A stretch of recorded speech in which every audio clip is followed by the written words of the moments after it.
Yang menarik dalam putusan tersebut, yang bersangkutan dinyatakan bersalah melakukan tindak pidana narkotika. Narkoba ya. Tapi aset sebesar 142 miliar itu justru dikembalikan kepada pelaku. Koruptor itu merasa terganggu dia, ya, sehingga dia mempengaruhi putusan agar RUU ini untuk tidak diundangkan ya, karena memang bahaya sekali ya, dalam arti untuk kepentingan mereka gitu ya. Ketika hartanya jauh melebihi dari kemampuan dia yang wajar, itu akan dikejar gitu. Nah, mungkin ini kali. Ya, jadi tetap ini tidak bisa sembarangan. Misalnya saya nggak senang sama Bang Nasir nih, kok Bang Nasir kayak bener, ya kemudian saya adukan ke polisi, ya, atau kemudian polisi langsung nuntut asetnya, tidak bisa. Dia harus mulai dulu investigasi. Pak Fitri, kalau diidentifikasi kira-kira berapa banyak itu aset-aset yang harusnya disita untuk negara, artinya tidak dapat dilakukan karena hukum ataupun undang-undang yang mengatur itu selama ini belum ada dan belum jalan gitu.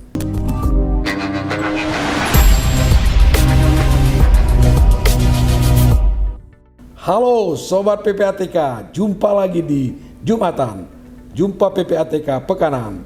Bersama saya, M. Natsir Kongah. Sobat PPATK sudah hadir Bapak Fitri Adi Muslim, Direktur Hukum Pusat Pelaporan dan Analisis Transaksi Keuangan. Kita beruntung Sobat PPATK, pagi ini kita diberikan pencerahan ya oleh Pak Fitri Adi, karena beliau sangat menguasai masalah tentang perampasan aset, dan beliau salah satu bidan dari pembentukan rancangan undang-undang perampasan aset ini. Kemudian apa sebenarnya urgensi dari rancangan undang-undang perampasan aset ini? Salah satunya ya Sobat PPATK, sejauh ini penegakan hukum kita cukup bagus ya, tetapi ketika hasil uang kejahatannya itu yang agak terkendala, karena memang ketika orangnya dapat dihukum tapi asetnya agak sulit untuk dapat dirampas oleh negara. Padahal Sobat PPATK, aset itu merupakan darah dari sebuah kejahatan.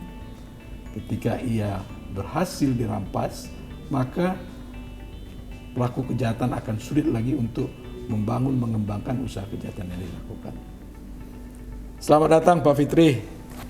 Terima kasih sudah bergabung di podcast PPATK, dan bersama kita banyak sekali ini sobat-sobat PPATK yang ingin tahu ya, kenapa sampai 18 tahun ya, 2008 kalau saya tidak salah, 16 tahun Pak Fitri, rancangan undang-undang perampasan aset ini belum juga diundangkan. Padahal urgensinya luar biasa, ya kan?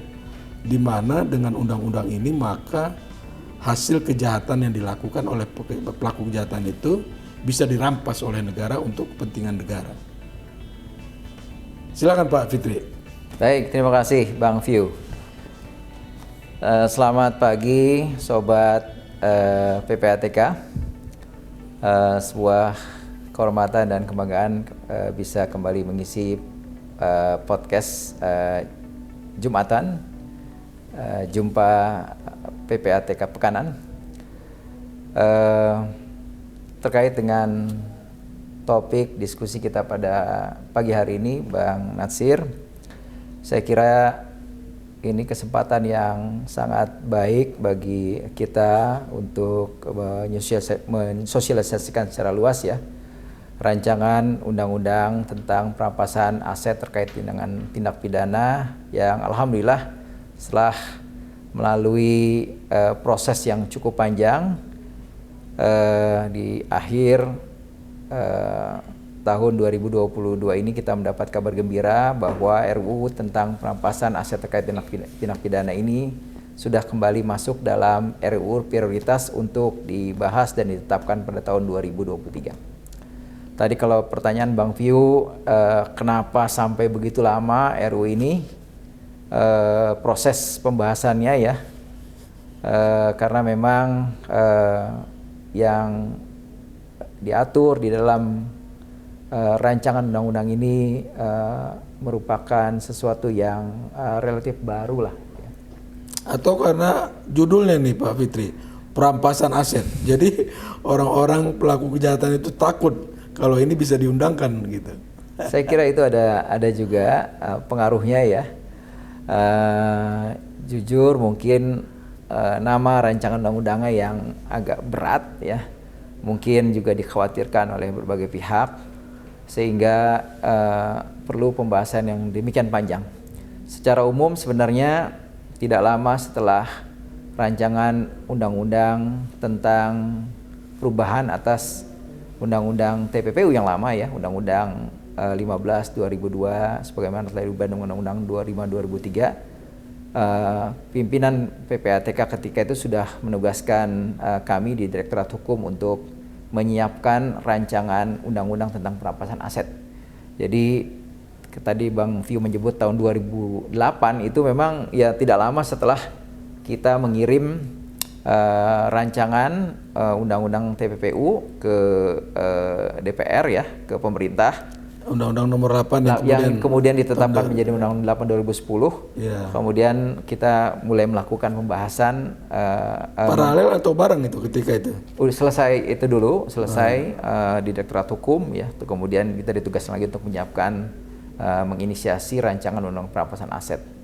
Tentu yang kita lakukan adalah melakukan studi komparatif, kemudian mengumpulkan bahan, melakukan diskusi baik di dalam maupun di luar negeri, baru kemudian merumuskan rancangan undang-undang tentang perampasan aset. Kemudian alhamdulillah sebenarnya sobat PPATK di tahun 2011 rancangan undang-undang ini sudah selesai dibahas di tingkat pemerintah, dan alhamdulillah Menteri Hukum dan HAM ketika itu ya juga sudah menyampaikan rancangan undang-undang ini ke Presiden ya. Tapi kemudian ada catatan dari 3 pimpinan lembaga yang diminta untuk memberikan paraf sebelum RUU ini disampaikan ke DPR. Ada catatan dari Kepolisian Negara Republik Indonesia, ada catatan dari Kejaksaan Agung, dari Jaksa Agung, kemudian ada juga catatan dari Menteri Keuangan. Nah, atas dasar catatan tersebut, maka Presiden melalui Mensesnek mengembalikan RUU tersebut kepada Menteri Hukum dan HAM untuk kemudian dibahas kembali. Nah, inilah yang kemudian membuat akhirnya baru larut. Kalau tadi ditanya apa catatan dari 3 pimpinan kementerian lembaga, ini beda-beda ya. Kalau dari Kementerian Keuangan, mereka memberikan catatan terkait dengan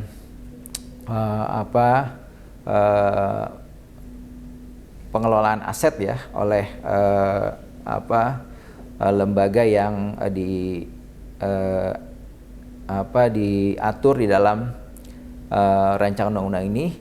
Kemudian dari Kepolisian Negara Republik Indonesia, mereka juga memberikan catatan terkait dengan pengaturan mengenai ketentuan perampasan aset terkait dengan penambahan kekayaan yang tidak seimbang dengan penghasilan atau unexplained wealth, terkait dengan pengaturannya. Kemudian dari Kejaksaan Agung juga memberikan catatan terkait dengan terutama mengenai lembaga pengelola aset. Nah, atas dasar itulah kemudian RUU dikembalikan kepada Menteri Hukum dan HAM untuk kemudian dibahas kembali. Nah, Pak Fitri, itu RUU kan sudah beberapa kali ya dimention oleh Presiden sebagai RUU yang harus segera dibahas ataupun diserahkan kepada DPR ya. Nah, seberapa lama itu kendalanya kok sampai sekarang juga belum bisa itu? Betul Bang View. Jadi alhamdulillah Bapak Presiden kita ya Pak Jokowi di dalam dokumen nawacitanya juga sudah mendorong pentingnya kita memiliki undang-undang tentang perampasan aset ya. Dan meminta agar ini bisa segera diselesaikan. Nah, karena dorongan kuat dari Bapak Presiden juga, makanya pembahasan rancangan undang-undang perampasan aset terkait dengan tindak pidana di tingkat pemerintah juga terus berlanjut ya. Kita juga terus memastikan bahwa sudah tidak ada lagi perbedaan pendapat di pemerintah dan sama-sama meyakini pentingnya RU ini. Kalau kemudian pertanyaannya apa latar belakang ya, latar belakang kenapa pemerintah ya, terutama PPATK mendorong perlunya RU ini karena memang kita memiliki keterbatasan ya dalam merampas aset yang terkait dengan tindak pidana. Di beberapa negara atau teman-teman juga bisa lihat ya sobat, PPATK bisa lihat di dalam UN Convention Against Corruption, kemudian di praktek di beberapa negara memang dikenal adanya perampasan aset tanpa pemidanaan atau non-conviction based asset forfeiture. Nah itulah yang kita adopsi ya.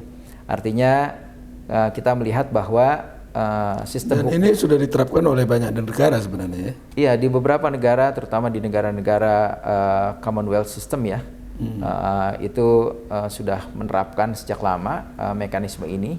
Artinya memang kita fokus kepada aset ya, artinya negara melawan aset ya, dan memang kalau kita memaksakan perampasan aset itu dengan mengaitkan dengan kesalahan pelaku ya tindak pidananya kadang-kadang agak sulit untuk dilakukan ya, misalnya karena yang bersangkutan meninggal dunia, kemudian lari ya, ataupun mungkin dari sisi pembuktian ya terdapat kesulitan untuk mengkaitkan antara aset ini dengan kejahatan yang terjadi. Ya, tadi kalau Bang Vio menyebut ada beberapa case di mana putusan pengadilan menyatakan yang bersangkutan bersalah ya, misalnya dalam kasus Murtala ya, yang menarik dalam putusan tersebut yang bersangkutan dinyatakan bersalah melakukan tindak pidana ya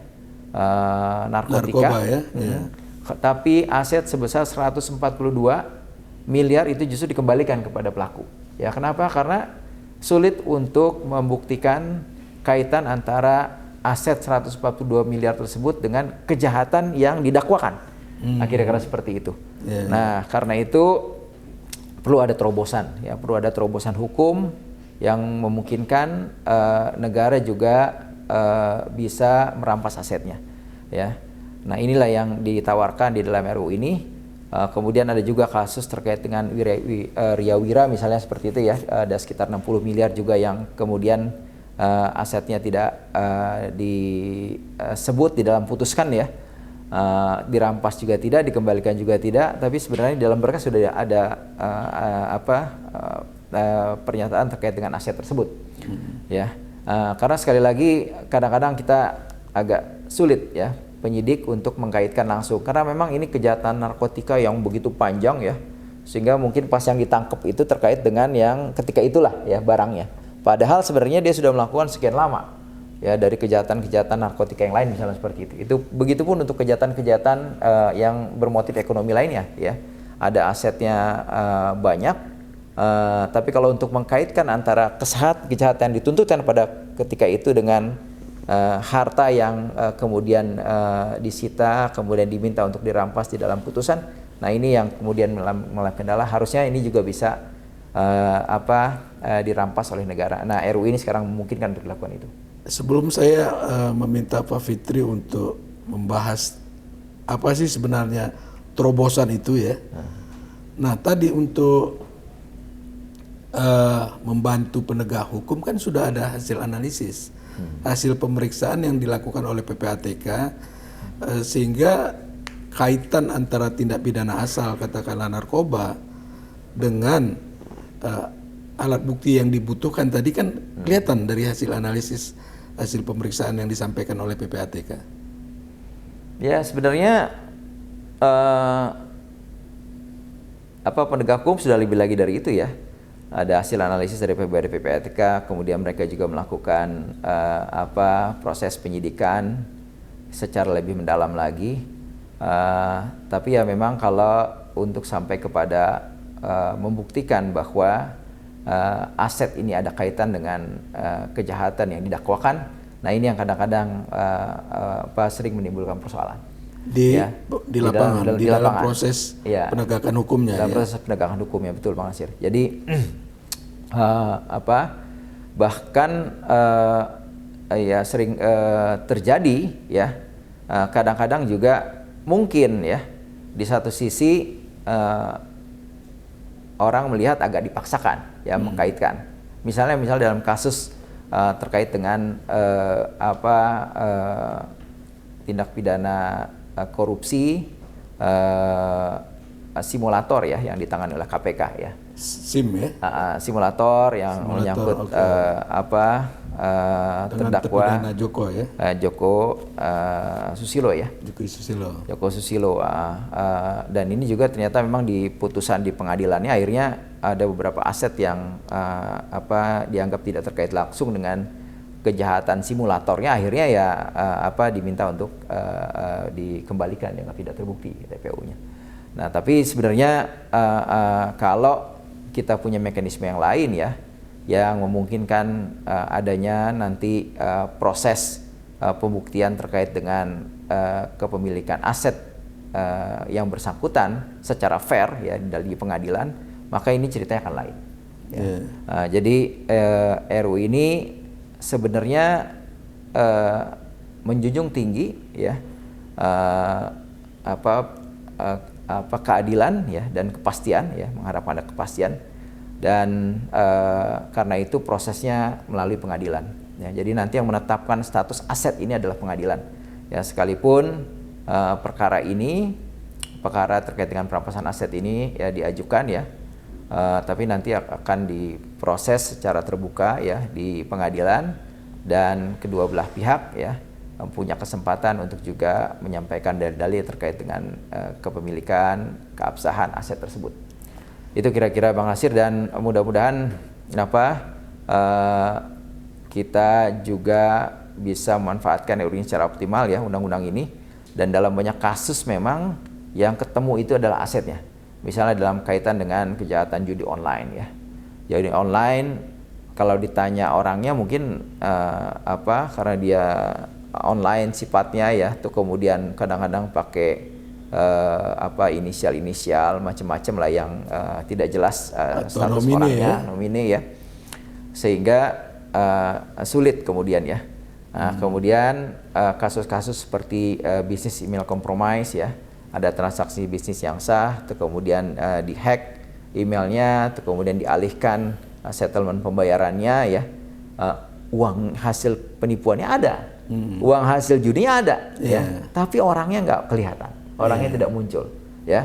Kalau kita paksakan dengan memidanakan orangnya, ini kan baru kemudian disita asetnya, itu susah ya. Susah. Nah sekarang kita fokus aja ke asetnya ya. Jadi kalau istilah dulu di pimpinan PPK yang lama ada rekening-rekening gantung istilahnya ya, ada uangnya, tetapi yang mengendalikan ini tidak jelas ya. Alhamdulillah bisa diblokir, bisa dihentikan oleh PPATK, bisa diblokir ya, tapi tentu kita tidak ingin uang itu hanya tidak jelas statusnya. Nah jadi salah satu tujuan daripada penetapan aset melalui proses perampasan aset ini adalah juga untuk menegaskan status aset, status aset. Dan ini banyak terjadi Bang Nasir ya. Nanti saya akan jelaskan salah satu ruang lingkup aset yang dapat dirampas itu adalah benda-benda sitaan ya, yang udah lama ya. Itu benda sitaan itu udah berhasil disita ya, tapi sulit dikaitkan dengan tindak pidananya ya. Akhirnya numpuk di beberapa rubasan, di beberapa kantor penegak hukum, di kepolisian, di kejaksaan ya. Nah, mau dijual sulit karena tidak ada BPKB-nya, tidak ada sertifikatnya. Kalau mau diminta ke pengadilan untuk menegaskan aset ini jadi milik negara atau sebagainya, tidak ada putusan pengadilan. Sementara aset itu berharga, kalau nggak dirawat hilang harganya. Betul, rusak, hilang ya, kemudian nyusut, macam-macam yang merugikan. Nah ini yang terjadi, karena itu di dalam rancangan RUU yang terakhir kita bahas, kita juga memasukkan benda sitaan yang terbengkalai itu juga jadi objek perampasan aset yang bisa dimintakan untuk penetapan. Pak Fitri, tadi cukup menarik tuh apa yang Pak Fitri sampaikan terkait dengan terobosan-terobosan hukum yang ada pada RUU perampasan aset ini. Mungkin bisa dikasih ke Sobat PPATK itu poin-poinnya apa ya, sehingga aset tadi yang sulit disita dikembalikan kepada negara itu bisa terrealisasi secara baik. Ya, terima kasih Bang Nasir. Jadi di RUU ini terobosan hukum yang utama adalah memungkinkan perampasan aset, ya, tanpa didasarkan pada penjatuhan pidana terhadap pelaku tindak pidananya. Boleh aja pelakunya bebas atau tidak dapat dikejar, yang penting hasil kejahatannya bisa disita. Ya, di dalam RUU ini diatur ya, tentu yang utama ada orangnya, ya. Yeah. Ada orangnya, kemudian asetnya sekalian ya nanti diproses. Kemudian nanti status asetnya juga ditegaskan di dalam putusan terkait dengan pemidanaan terhadap orang tersebut, ya. Nah, kemudian di dalam RUU ini juga diatur bagaimana kalau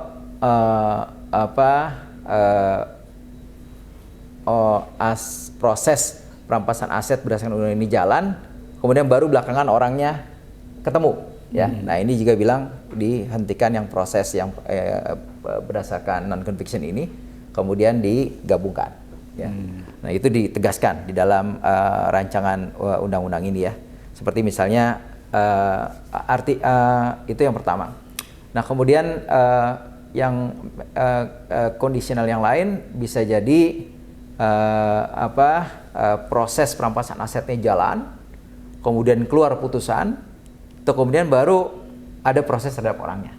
Nah, di RUU ini juga dijelaskan bahwa terkait dengan asetnya itu tidak bisa diminta dirampas lagi, ditegaskan, ya. Jadi hal-hal seperti itu sudah diantisipasi di dalam rancangan undang-undang ini. Jadi kalau misalnya proses perampasan secara non-conviction berdasarkan undang-undang ini jalan, kemudian keluar putusan, kemudian di kemudian hari ada pelakunya kemudian juga diproses, tidak bisa kemudian dibilang yang tadi dirampas dibatalkan ya, ikut proses yang sini, itu tidak bisa, ya. Jadi itu lebih pada proses nanti terkait dengan kesalahannya, kaitan dengan asetnya dianggap sudah selesai, ya. Jadi tidak bisa diminta untuk dirampas kembali. Ya, jadi kalau misalnya nanti ada orang yang ngakal-ngakalin ya, kemarin kabur, tuh kemudian ketika asetnya dirampas oleh negara berdasarkan putusan berdasarkan RUU ini, undang-undang ini ya, non conviction, kemudian dia tampil muncul diproses secara hukum, kemudian minta dibatalkan putusan tersebut, itu tidak bisa. Nah, itu diatur di dalam pasal 3 ya, dijelaskan yang sudah putus ya sudah. Jadi dia hanya nanti proses terkait dengan kesalahannya. Asetnya dianggap sudah selesai. Nah, kemudian terobosan-terobosan apa saja yang tadi Bang Nasir tanyakan, ya. Jadi di dalam rancangan undang-undang ini kita juga menegaskan aset-aset yang bisa dirampas, ya. Mulai dari yang tadi Bang Nasir sebut, hasil kejahatan atau proceeds of crime. Yang kedua, instrumen hasil kejahatan, ya. Contohnya instrumen hasil kejahatan ini adalah sarana dan prasarana yang digunakan untuk melakukan kejahatan, ya. Kalau dalam judi online mungkin perangkat lunaknya gitu ya. Ataupun misalnya untuk narkotika ya, ada barang-barang yang bernilai ekonomis ya, misalnya kendaraan ya, ataupun pabrik misalnya seperti itu ya. Nah, itu juga bisa dirampas, ya. Itu kita tegaskan. Jadi rancangan undang-undang ini menarik, Sobat PPATK ya. Kalau ditanya sebenarnya mengatur muatannya itu tidak banyak ya. Yang pertama, prinsip-prinsip terkait dengan perampasan aset tanpa pemidanaan, yaitu di pasal 1, 2, 3 itu ditegaskan. Kemudian di bab 2 ya, itu ditegaskan lagi aset-aset yang bisa dirampas yang tadi saya sebut ya. Pertama, proceeds of crime, kemudian instrumentalities, kemudian yang ketiga ya, aset lain yang sah milik pelaku sebagai pengganti. Jadi atau yang di luar disebut dengan substitute aset, ya. Jadi kita juga bisa nanti meminta aset yang sah milik pelaku kejahatan itu dirampas sebagai pengganti daripada kerugian yang diderita oleh negara, ya, sebagai pengganti aset kejahatan. Kemudian yang ketiga, yang keempat itu barang temuan. Nah, yang kemarin agak kontroversial ya, Dan ini memang baru muncul ketika tim penyusun waktu itu ya, ada beberapa tim penyusun melakukan studi komparatif ke Australia dan melihat bahwa di sana juga memungkinkan untuk merampas aset seseorang yang ternyata tidak bisa dijelaskan ya sumbernya, tidak seimbang antara penghasilan dengan asetnya, kira-kira seperti itu. Nah ini yang kemarin dipertanyakan juga oleh kepolisian waktu itu ya, intinya memastikan agar tidak terjadi abuse dalam prosesnya. Nah karena itu di dalam RU ini kita juga mengatur rambu-rambu yang sangat ketat dalam hal apa saja proses yang seperti ini bisa dilakukan. Ya, jadi kalau misalnya ada orang kaya sekali misalnya gitu ya, tapi sumbernya tidak jelas dari mana, atau yang kemarin rame misalnya di dalam pemberitaan ya, istilahnya orang kaya baru atau apalagi istilahnya apa? Crazy rich seperti itu ya. Nah itu juga murah banget gitu ya. Udahlah, kita nggak usah paksa-paksakan pidananya. Kita fokus saja ke aset yang dia klaim milik mereka. Ya. Kemudian apa nanti di sini sudah diatur ya. Misalnya kewajiban pajaknya akan dilihat. Ya.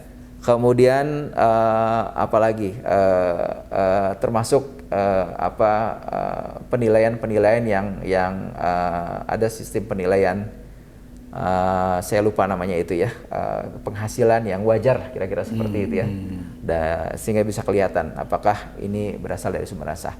Nah kalau itu tidak bisa dijelaskan dengan baik ya, kemudian hakim yakini bahwa ini memang tidak jelas sumbernya, ya hakim bisa langsung putuskan aset tersebut ya dirampas oleh negara dan statusnya bisa diambil oleh negara ya. Nah, Pak Fitri, sebelum Pak Fitri lanjutkan, dari klausul-klausul yang disampaikan ini, hemat saya itu kan cukup fair ya. Artinya pasal-pasal yang mengatur itu adalah aset kejahatan itu dikembalikan ke negara untuk kepentingan negara, ya kan? Nah mungkin pada hal yang terakhir ini, koruptor itu merasa terganggu dia, ya, sehingga dia mempengaruhi putusan agar RUU ini untuk tidak diundangkan ya, karena memang bahaya sekali ya, dalam arti untuk kepentingan mereka gitu ya. Ketika hartanya jauh melebihi dari kemampuan dia yang wajar, itu akan dikejar gitu. Nah, mungkin ini kali. Atau ya, bagaimana? ini saya kira soal pemahaman saja. Yang jelas ini prosesnya harus dimulai dengan investigasi. Iya. Ya. Jadi kalau Bang Nasir mungkin juga pernah dengar ya, kalau orang tanya statusnya ya, prosesnya ini dia kuasi pidana. Dia pidana juga enggak, kemudian sivil juga enggak ya, kira-kira tengah-tengah. Tapi tetap startnya itu harus ada investigasi. Ya. Yang dilakukan oleh? Tentu oleh para penegak hukum. Ya tentu harus mencari alat bukti dulu, untuk kemudian dulu. Nah tapi kalau kemudian ternyata memang untuk beberapa aset itu tidak bisa dikaitkan antara sangkaan, dakwaan dengan asetnya, nah ini baru kita bisa tanyakan proses perampasan aset secara non conviction ini.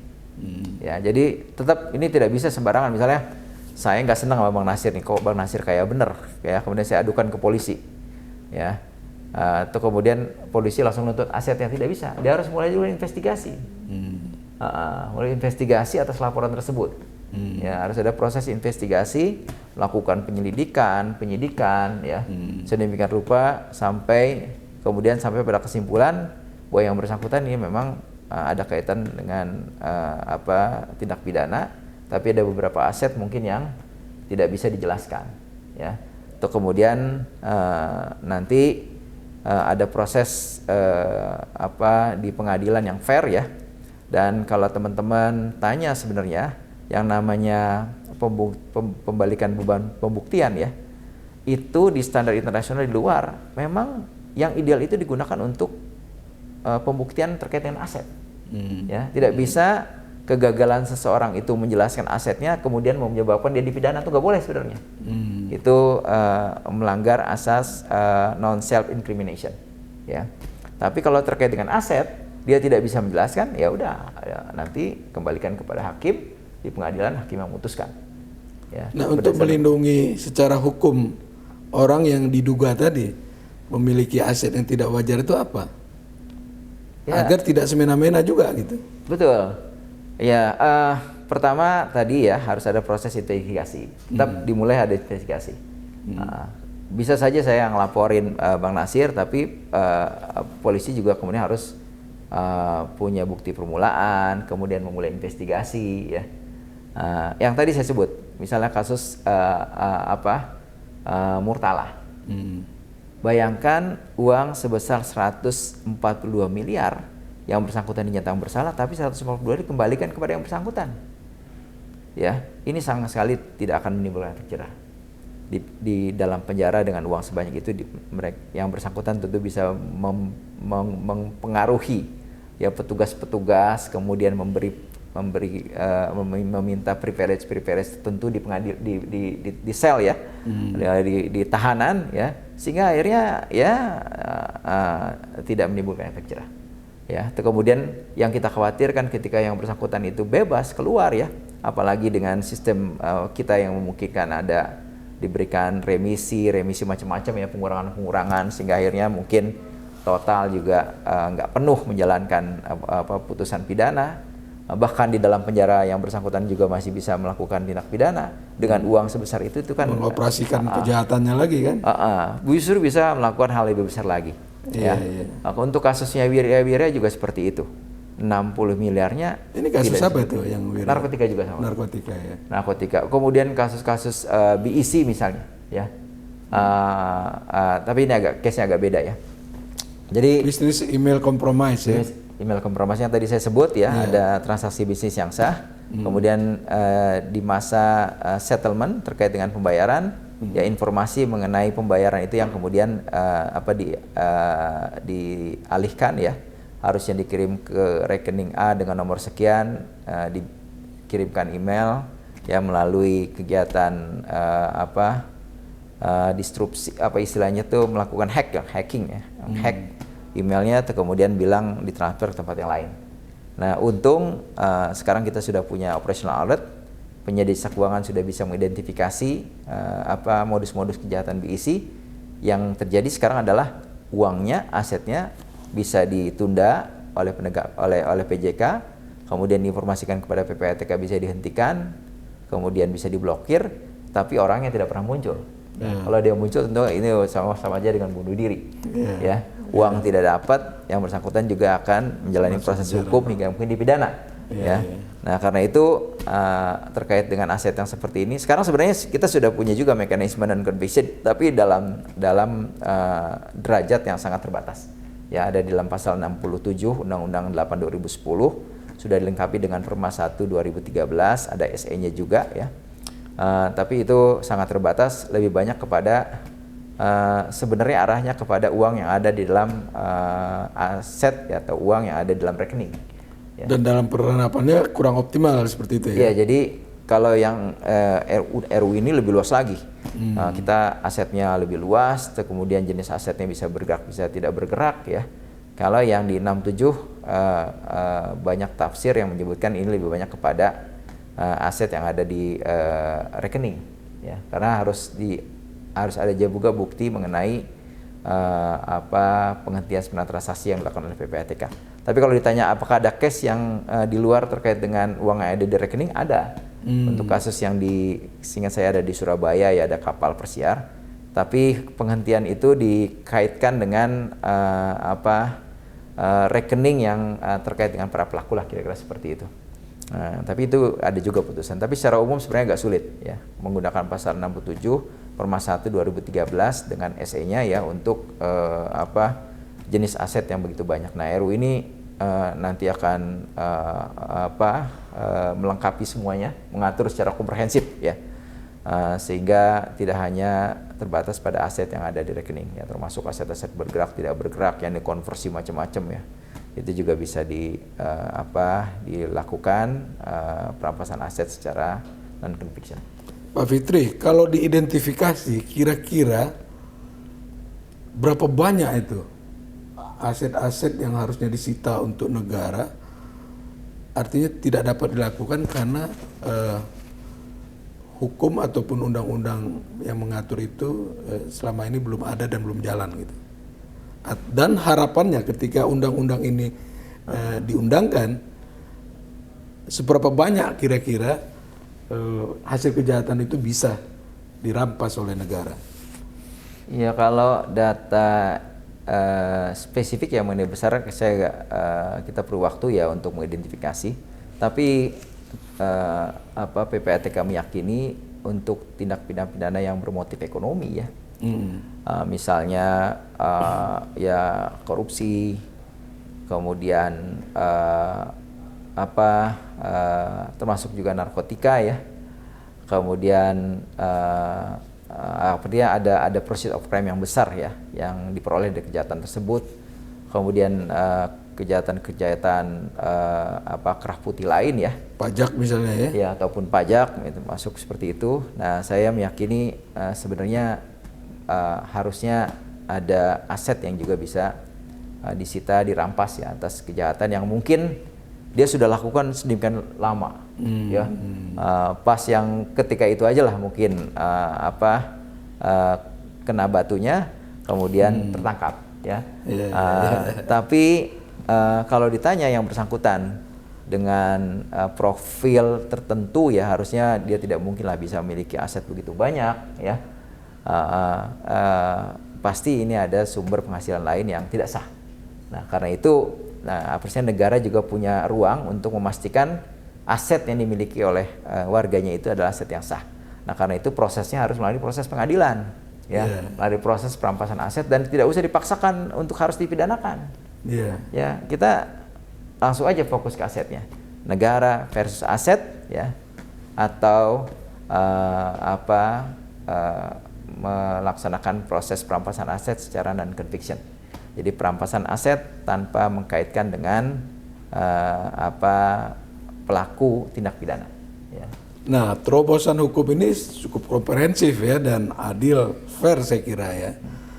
Nah, di lapangan sesuatu yang adil dan fair tadi ini belum tentu juga dianggap seperti itu.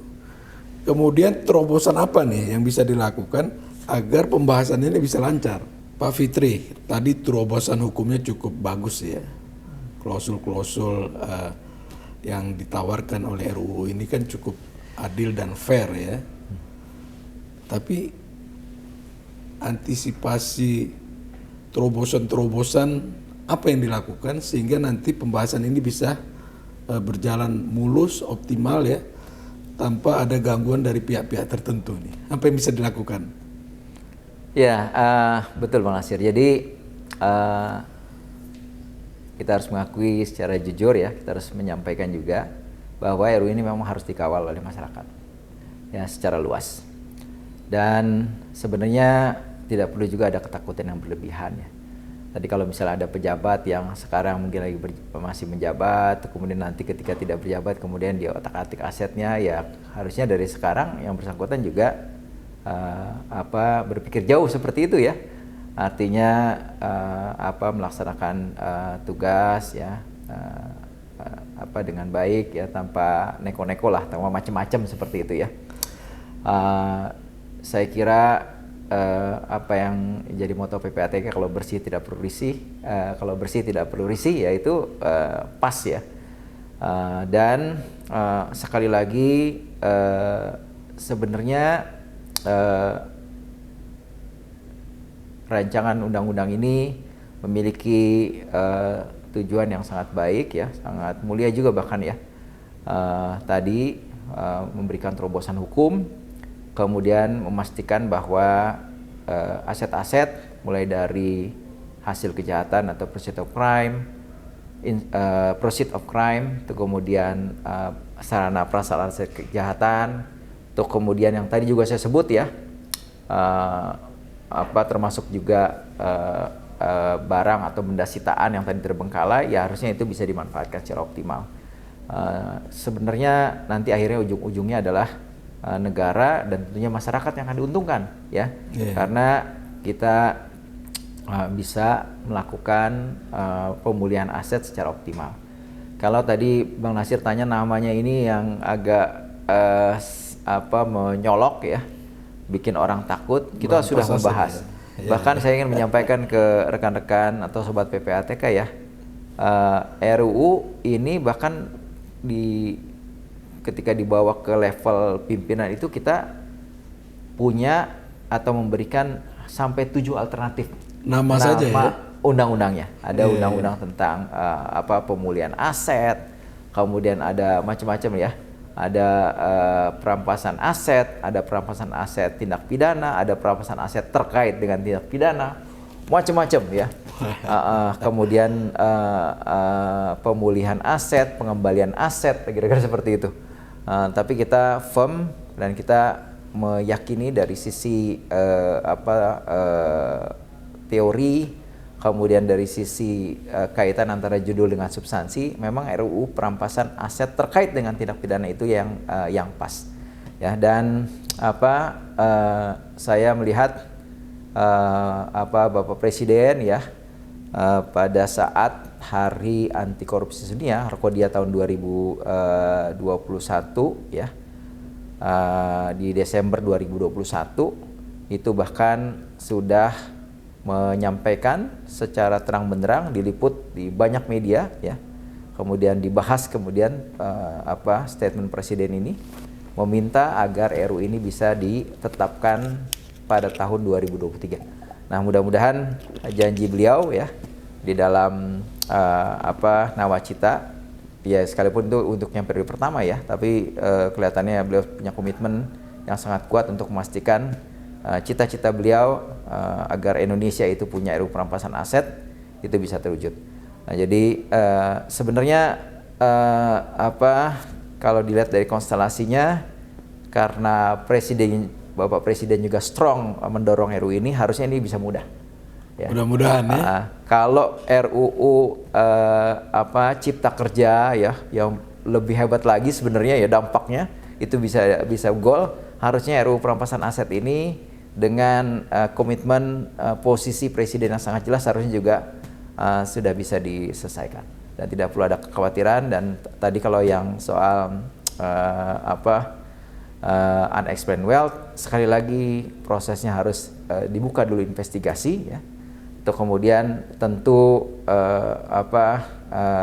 nanti juga akan fair ya, karena untuk aset-aset yang memang tidak terkait dengan pidana, kita minta untuk dijelaskan di pengadilan ya. Nah, kemudian nanti hakim akan menegaskan statusnya. Nah, kemudian nanti prosesnya juga akan lebih mulus karena ada putusan pengadilan yang bisa ditindaklanjuti. Demikian. Oke, Sobat PPATK, sudah jelas ya, terang benderang ya apa yang disampaikan oleh Pak Fitriadi tadi, bahwa RUU ini cukup fair ya, cukup adil dan tidak perlu ada yang ditakutkan gitu ya. Sepanjang kalau bersih kenapa harus risih, kan itu. Jumpa lagi kita di Jumatan, Jumpa PPATK Pekanan. Kalau bersih kenapa harus risih?